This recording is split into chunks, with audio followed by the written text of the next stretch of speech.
Hello dear students, in this video we will discuss about the artificial hybridization. Artificial means what, where main interrupt in natural process, right? Now, or we will perform fertilization in laboratory with the help of some specific techniques, right? Now, pollination, the pollen grains of one flower to another flower of different plant of same species is called as artificial fertilization, right? It is one of the major approach of crop improvement programme. और generally जो artificial process hybridization होती है वो आजकल हम जिसमें approach करते हैं वो क्रॉप प्रोडक्शन, क्योंकि हमारे यहाँ पे हम जानते हैं कि India is a agricultural land, right. और एग्रीकल्चरल लैंड के साथ में अगर हम क्या करेंगे कि हमारी जो पुरानी टेक्निक है, अभी हम आगे पढ़ेंगे चैप्टर में कि भाई हम अपनी क्रॉप को कैसे इम्प्रूव कर सकते हैं by the using of different technology. तो यहाँ पर हम यही है कि जो भी हम स्पीशीज़ जो हम क्रॉप यूज़ कर रहे हैं उसके लिए हम जो पेरेंट जो सीड हम चूज़ कर रहे हैं वो सीड कैसे होना चाहिए, हेल्दी होना चाहिए, वो कौन सा एनवायरनमेंट में इजीली ग्रो होंगे और ज़्यादा से ज़्यादा हमें क्या करेंगे, प्रोडक्शन देंगे कम से कम वैल्यू में, right. The maximum artificial hybridization का जो टेक्निक है वो हम किसके लिए परफॉर्म करते हैं, क्रॉप प्रोडक्शन के लिए, उसके क्रॉप के इम्प्रूवमेंट को परफॉर्म करने के लिए। In these method desired pollen grains are use for the pollination. मैंने आपको बताया था कि भाई पॉलिनेशन हो रहा है तो प्लांट से रिलेटेड है, और प्लांट में हम जनरली सबसे पहले आर्टिफिशियली कर रहे हैं, लैब में कर रहे हैं, तो हमारा सबसे पहले क्या काम है कि हम जो पॉलेन है, भाई पॉलेन जिस प्लांट से आ रहा है वो पॉलेन कैसे है, उनमें जो कैरेक्टर है वो एनवायरनमेंट के अकॉर्डिंग सुटेबल है कि नहीं है। तो सबसे पहले हम पॉलन ग्रेन को चूज़ करते हैं कि पॉलन ग्रेन जो होना चाहिए वो क्या होना चाहिए, हेल्दी होना चाहिए, right. The stigma is protected from the contamination with the other pollen grain. दूसरी चीज़ हमें क्या ध्यान रखना चाहिए कि जब भी हम आर्टिफिशियल करवा रहे, क्योंकि हम ह्यूमन कर रहे हैं, और तो उस कंडीशन में हमें क्या करना चाहिए कि जो स्टिग्मा होता है, क्योंकि स्टिग्मा ओपनली होता है, जनरली हमने देखा था कि चेस्मोगेमी होते हैं, और चेस्मोगेमी में स्टिग्मा अगर ओपन है और हम चाहते हैं कि डिजायर्ड पॉलन उस पर क्या करें, जो हम पॉलन चाहते हैं वही पॉलन उस स्टिग्मा पे पेस्ट हो, तो उसके लिए हमें क्या करना पड़ेगा कि जिस भी फ्लावर पे, जिस भी प्लांट पे हम क्या कर रहे हैं, एक्सपेरिमेंट कर रहे हैं, हाइब्रिडाइजेशन करने की प्रोसेस कर रहे हैं, उस स्टिग्मा को हमें प्रॉपरली क्या करना चाहिए, दूसरे पॉलन के इंटरैक्शन से बचाना चाहिए। और इसके लिए हम क्या कर सकते हैं, इसके लिए हम दो टेक्निक परफॉर्म करते हैं, एक होता है इमैस्कुलेशन और दूसरा होता है बैगिंग। फर्स्ट इज इमैस्कुलेशन और बैगिंग। अच्छा, बैगिंग का मतलब होता है कि उस स्टिग्मा को आप किसी बैग से क्या करो, कवर्ड कर दो। या दूसरी चीज़ ये हो सकती है कि अगर वो स्टिग्मा है उसके आसपास जितने भी एंथर है उनको हम क्या करें, बैग से कवर कर दें। तो अगर हम एंथर को बैग से कवर कर देंगे तो पर्टिकुलर वहाँ से पॉलन क्या होंगे, डायसेंट नहीं होंगे, स्प्रेड नहीं होंगे, और कितने भी स्टिग्मा ओपन हो जाए वो क्या हो जाएंगे, वहाँ तक नहीं पहुँच पाएंगे। दूसरा होता है इमैस्कुलेशन। इमैस्कुलेशन प्रोसेस जो होती है वो ये होती है कि भाई जहाँ पर भी आप प्रैक्टिस कर रहे हैं, जिस भी फ्लावर पे, जिस भी प्लांट पे प्रैक्टिस कर रहे हैं, वहाँ पर एंथर और स्टिग्मा दोनों है, तो स्टिग्मा को आप प्रोटेक्ट कर रहे हैं, तो उसके लिए क्या करेंगे, जैसे ही एंथर मैच्योर होने से पहले ही आप उस पर्टिकुलर फ्लावर के एंथर को, जो आपके लिए ज़रूरी नहीं है, उसके एंथर को आप क्या कर सकते हैं, ब्रेक कर दो, उसके एंथर को आप कट कर दो। तो removal of anther before the maturation, अगर मैच्योर हो गया तो वो पॉलन को क्या करेगा, स्प्रेड कर देगा, डायसेंट कर देगा। तो मैच्योर होने से पहले ही उस एंथर वाले पार्ट को हम क्या कर सकते हैं, कट कर सकते हैं, रिमूव कर सकते हैं। तो this process is called as emasculation, right. तो ये दोनों प्रोसेस हम डिटेल में देख लेते हैं। सबसे पहले हम देखते हैं कि भाई देखिए, emasculation it is the removal of anther और stamen from the flower bud before it mature. मैंने आपको बताया था कि भाई जिस फ्लावर पे आपको क्या करना है, आर्टिफिशियल हाइब्रिडाइजेशन करना है, उसके लिए आपको स्टिग्मा चाहिए। बट अगर आपको उसी फ्लावर का पार्ट नहीं चाहिए, उसी फ्लावर के पॉलन ग्रेन नहीं चाहिए, आपको दूसरे पॉलन जो आपने दूसरे फ्लावर से जो लाए, तो आप क्या करोगे, उस फ्लावर के जो स्टिग्मा है, जो स्टेमन है, उसको या तो आप उसका एंथर वाला पार्ट कट कर दो या उसके स्टेमन को ही आप रिमूव कर दो बिफोर मैच्योरेशन, राइट। बैगिंग, भाई बैगिंग क्या कर सकते कि it is the covering of emasculated flower with butter paper to prevent contaminated with other pollen. क्या कर दिया हमने कि it is covering of emasculated flower. Emasculated flower means क्या होता है कि भाई जिसको आपने एंथर स्टिग्मा नहीं हटाया, स्टिग्मा को आपने रिमूव नहीं करा है और आपको चाहिए कि भाई क्योंकि ओपन है कहीं से भी पॉलन आ सकते हैं, तो आप उस पर्टिकुलर पार्ट को क्या करोगे, बटर पेपर से क्या कर दो, कवर कर दो। बटर पेपर से आपने क्या कर दिया है, कवर्ड कर दिया है लाइक दिस। क्लियर। तो आप क्या करोगे, बैग लगा दिया तो भाई उसमें क्या होगा, मैं पॉलन जो है वो कंटामिनेट नहीं हो पाएंगे, right. Now pollen pistol interaction, और हमने ये पहले भी पढ़ चुका था कि भाई अगर करेक्ट स्पीशीज़ का पॉलन करेक्ट स्पीशीज़ के पास में आया है तो स्टिग्मा उसको अंदर जाने के लिए क्या करेगी, उसको पॉलन ट्यूब फॉर्मेशन की परमिशन दे देती है, क्योंकि सबसे पहले जो इंटरेक्शन पॉलन का जो होता है किसी फ्लावर के पार्ट से फर्टिलाइजेशन में, वो किससे होता है, स्टिग्मा वाले पार्ट से होता है, राइट।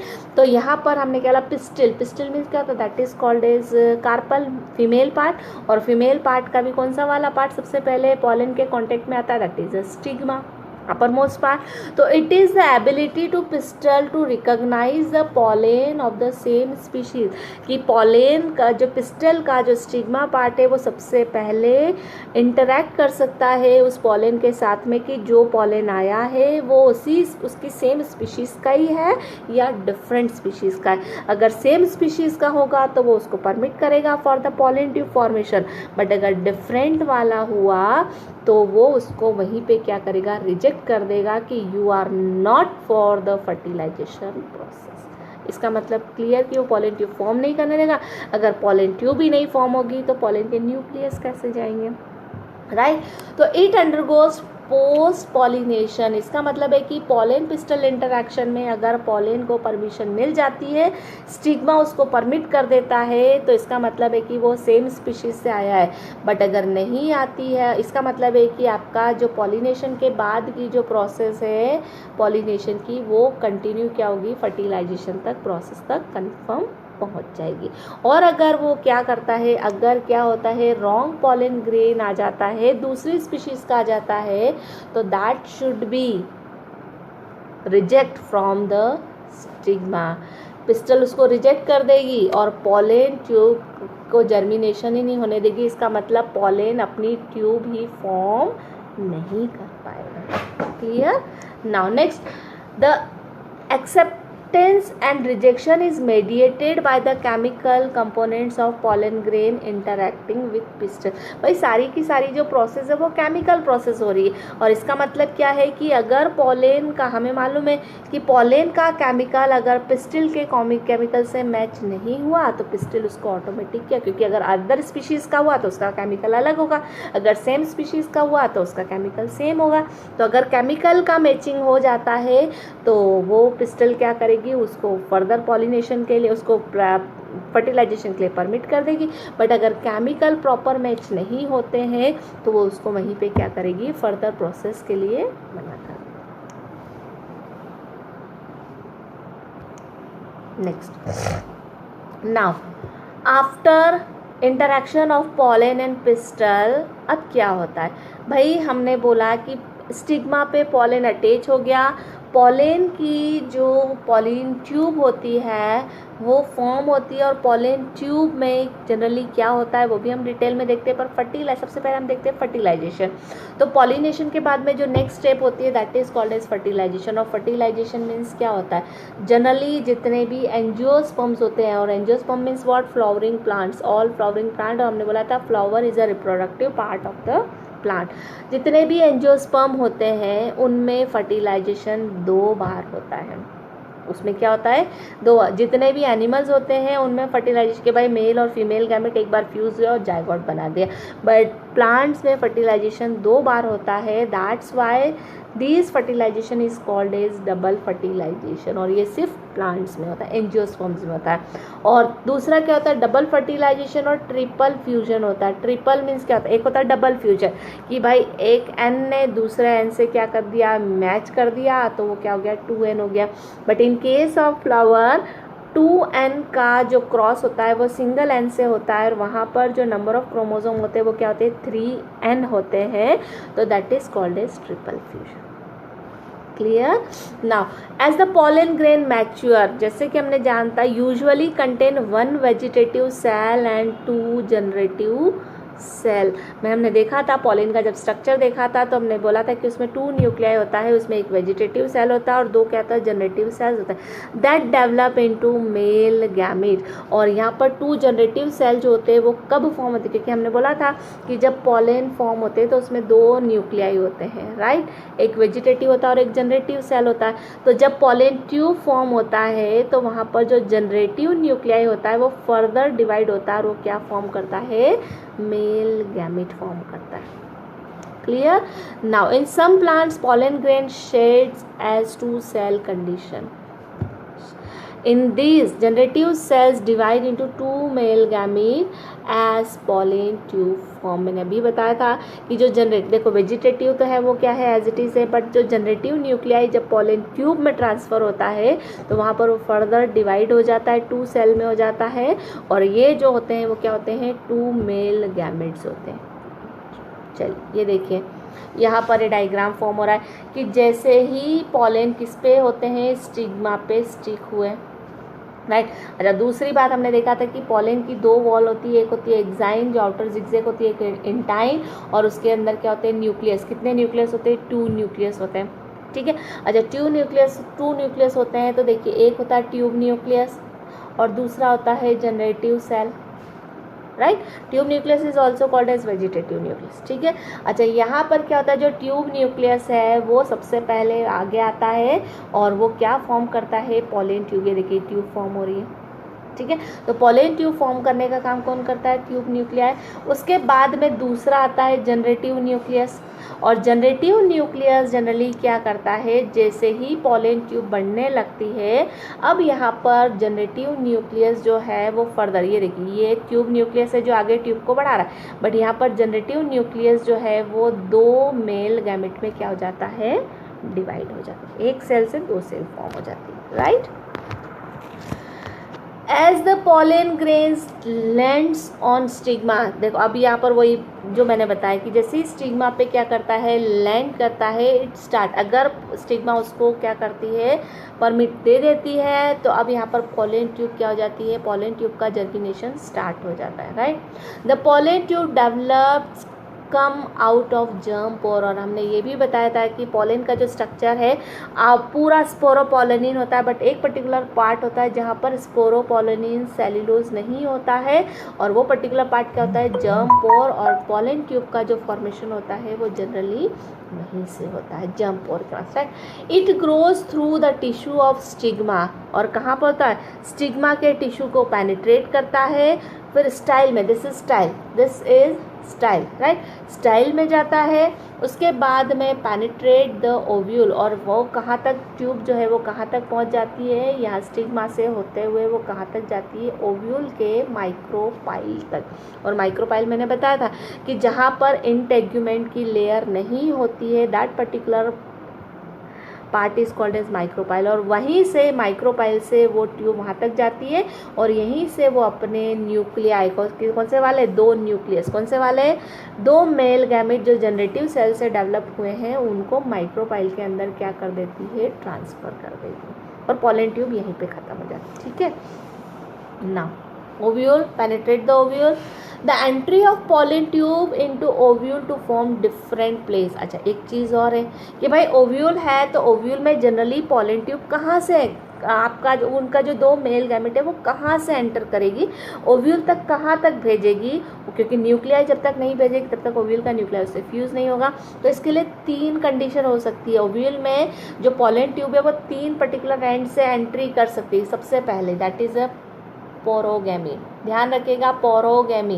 पोरोगेमी का मतलब क्या होता है कि जब पॉलन ट्यूब कहाँ से एंटर करती है, माइक्रोपाइल वाले एंड से एंटर करती है, तो उस कंडीशन को हम क्या बोलते हैं, दैट इज़ अ पोरोगेमी। चलाइजोगेमी, मैंने आपको बोला था ओव्यूल का माइक्रोपाइल के जस्ट अपोजिट जो एंड होता है, जैसे ये वाला जो स्ट्रक्चर हमने देखा है कि ये मेरा माइक्रोपाइल और इसके जस्ट ऊपर क्या होता है, चलाइजा। अगर पॉलन ट्यूब चलाइजा से एंटर करती है तो उस कंडीशन को हम क्या बोलते हैं, चलाइजोगेमी। तीसरी, अगर पॉलन ट्यूब हमारी कहाँ से एंटर करती है, इंटेग्यूमेंट क्या होता है, हमने बताया था बाहर जो दो सेल की कवरिंग होती है, हार्ड कवरिंग होती है जो एम्ब्रियो को प्रोटेक्ट करती है। अगर पॉलन ट्यूब कहाँ से करती है, एम्ब्रियो के इंटेग्यूमेंट से एंटर करती है, तो उस पर्टिकुलर पॉलन इंटरेक्शन को हम क्या करते हैं, that is called as mesogamy. तो आपको ध्यान होना चाहिए, अगर कहाँ से, चलाइजा से करा, चलाइजा के थ्रू एंटर करा फ्रॉम हियर, तो हमने क्या बोला, चलाइजोगेमी। अगर पॉलन ट्यूब माइक्रोपाइल के थ्रू किया तो हमने क्या बोला, पोरोगेमी। और अगर इंटेग्यूमेंट के थ्रू करता है, ये पूरी लेयर्स जो होती है यहाँ से करता है, तो हम उसको क्या बोलेंगे, मीजोगेमी। ठीक है, डायग्राम दिख रहा है आपको। यहाँ पर पॉलन ट्यूब जो ब्लैक कलर की दिख रही है वो कहाँ से हो रही है, माइक्रोपाइल से हो रही है, तो ये क्या है, पोरोगेमी। यहाँ पर हम देख रहे हैं एंट्री जो पॉलन ट्यूब की हो रही है वो कहाँ से हो रही है, चलाइजा से हो रही है, दैट इज कॉल्ड एज चलाइजोगेमी। और यहाँ पर पॉलन ट्यूब कहाँ से, ये हमारे इंटेग्यूमेंट है, ये लेयर हमारी क्या है, इंटेग्यूमेंट से कर रही है, that is called as mesogamy. Clear. Now as pollen tube enters the ovule, ovule के वहाँ पर जाती है, ओव्यूल की जो टिप है वो रैप्चर, उसकी जो पॉलन ट्यूब होती है उसकी टिप क्या हो जाती है, रैप्चर हो जाती है इनसाइड द एम्ब्रियो सैक, और वो अपने 2 मेल गैमेट को क्या कर देती है, रिलीज कर देती है। राइट, अब 2 मेल गैमेट जैसे ही जाते हैं तो वहाँ पर क्या कंडीशन है, हमने देखा था 7 न्यूक्लिएटेड एग सेल देखी थी। अब देखिए यहाँ पर हम क्या देखते हैं कि देखिए मैंने आपको स्ट्रक्चर बताया था कि जो चलाइजा वाले पार्ट में 3 सेल्स जाती है, that is called as antipodal cell. ठीक है, अब यहाँ पर ये देखिए पॉलन ट्यूब आ रही है, पॉलन ट्यूब में ये क्या है, जनरेटिव है, अभी भी सिंगल हो रही है। ये जब आगे बढ़ता है तो ये अपने एक सेल से 2 न्यूक्लियाई फॉर्म कर देंगे, that is called as male nuclei. ठीक है, एंटीपोडल सेल कहाँ पर है, चलाइजा वाला एंड पे। नीचे जो माइक्रो वाला पाइल है वहाँ पर कौन सी सेल होती है, that is called as egg cell, that is called as egg cell. और एग सेल कहाँ पर है, बीच में, और उसके आसपास जो 2 ग्रीन कलर की, that is called as synergids cell. तो 3 ऊपर हैं, these are antipodal cell, these are egg cell. और एग सेल में 2 क्या है, सिनर्जिस सेल है और एक एग सेल है। और 2 सेल बीच में होती है जो सेकेंडरी न्यूक्लियस कहलाता है, और ये जो होती है ये 2n, ऊपर वाली n होती है, 3n होगी, नीचे वाली भी 3n होगी, और यहाँ पर बीच में जो होती है वो क्या होती है, फ्यूज होके वो 2n बनाती है। This is called as secondary nucleus. Right, अब जो पॉलन ने अपनी जनरेटिव न्यूक्लियस से जो 2 मेल गैमेट रिलीज करे हैं वो क्या करता है, उसका एक मेल गैमेट जो है that should be fuse with egg nuclei. जो ये एक न्यूक्लियाई होता है इसके साथ में फ्यूज हो जाता है और ये क्या बना लेता है, जाइगोट। क्या बनाता है, जाइगोट। अभी भी एक मेल न्यूक्लियाई प्रेजेंट है, और जैसे ही यहाँ पर ये एक किससे फ्यूज होता है, मेल गैमेट, मेल न्यूक्लियाई से फ्यूज हो जाता है, जो सिनर्जिस्ट होती है वो अपने आप डीजनरेट हो जाती है। राइट, जाइगोट फॉर्म हो गया। अब अभी एक मेल और है प्रेजेंट है, वो फ्यूज होता है किसके साथ में, सेकेंडरी न्यूक्लियस। और सेकेंडरी न्यूक्लियस का जो क्रोमोसोम है वो ऑलरेडी 2n है, और एक n और आ गया तो वो क्या हो गया, दैट इज अ 3n। तो यहाँ पर जो ये वाला डिवीजन होता है इसको हम बोलते हैं ट्रिपल फ्यूजन, डबल फर्टिलाइजेशन। एक बार फ्यूजन हुआ एक के साथ में, दूसरा फ्यूजन होता है किसके साथ में, सेकेंडरी न्यूक्लियस के साथ में। और जब सेकेंडरी न्यूक्लियस है तो उसका ऑलरेडी क्रोमोसोम नंबर डबल है, और एक और आ गया तो क्या हो गया, 3n। तो यहाँ पर एक न्यूक्लियस जब फ्यूज होता है तो इससे जो बनता है, इससे फॉर्मेशन होता है सीड का, जो हम फ्रूट के अंदर देखते हैं, जिससे नया प्लांट ग्रो होगा। और यहाँ पर ये जो सेकेंडरी न्यूक्लियस से जो फ्यूजन होता है इससे फॉर्म होता है एंडोस्पर्म का। और एंडोस्पर्म क्या होता है, वो जब यहाँ पर ये इमेच्योर होगा, जाइगोट जब एम्ब्रियो इमेच्योर होता है तो जब तक वो मैच्योर नहीं होता उसको वो क्या करता है, नरिशमेंट प्रोवाइड करता है, उसको न्यूट्रिशन लेवल क्या करता है, प्रोवाइड करता है। तो 3n जो है वो काय में कन्वर्ट होगा, एंडोस्पर्म में, एंडोस्पर्म। और जो ये 2n जो एग के साथ में फ्यूजन होगा ये काय में कन्वर्ट होगा, सीड में। राइट, चलिए, one of the male gamete fuse with egg form diploid zygote, we have already discussed. The another male gamete fuse with the diploid secondary nucleus जो सेंटर में है, और वो क्या बनाएगा, triple fusion, triploid endosperm. Right, clear है? Diagram से आपको बहुत अच्छे से क्लियर हो रहा है। जैसे ही एक के साथ में हुआ सिनर्जीज क्या हो गई है, रिलीज हो गई। जैसे ही सेकेंडरी है तो ये वाली जो पोलर न्यूक्लियाई होते हैं ये भी क्या होते हैं, डिसअपियर हो जाते हैं। The fusion of two polar nuclei, दो पोलर न्यूक्लियाई है टू फॉर्म सेकेंडरी डिप्लॉयड। हमने बोला था कि जो बीच में पोलर न्यूक्लियाई होते हैं वो आपस में फ्यूज हो जाते हैं और वो ट्विन फॉर्म होता है। एंड द मेल गैमेट क्या हो जाता है, triple fusion, right. Now the two fusion as zygote formation and triple fusion, एक से जाइगोट, एक फ्यूजन से क्या होता है, जाइगोट फॉर्म होता है, दूसरे से ट्रिपल फ्यूजन होता है, जिससे क्या फॉर्म हो, that's why this fertilization is called as double fertilization, right. देख सकते हैं यहाँ पर भाई, ये हमारा क्या है, पूरा का पूरा कार्पेल है, उसमें ऊपर 3 एंटीपोडल है, उसके बाद में नीचे एक सेल है, सिनर्जिस्ट है। भाई ये हमारी पोलन ट्यूब आ रही है जिसमें क्या है, एक ट्यूब न्यूक्लियस है और दूसरे जनरेटिव है।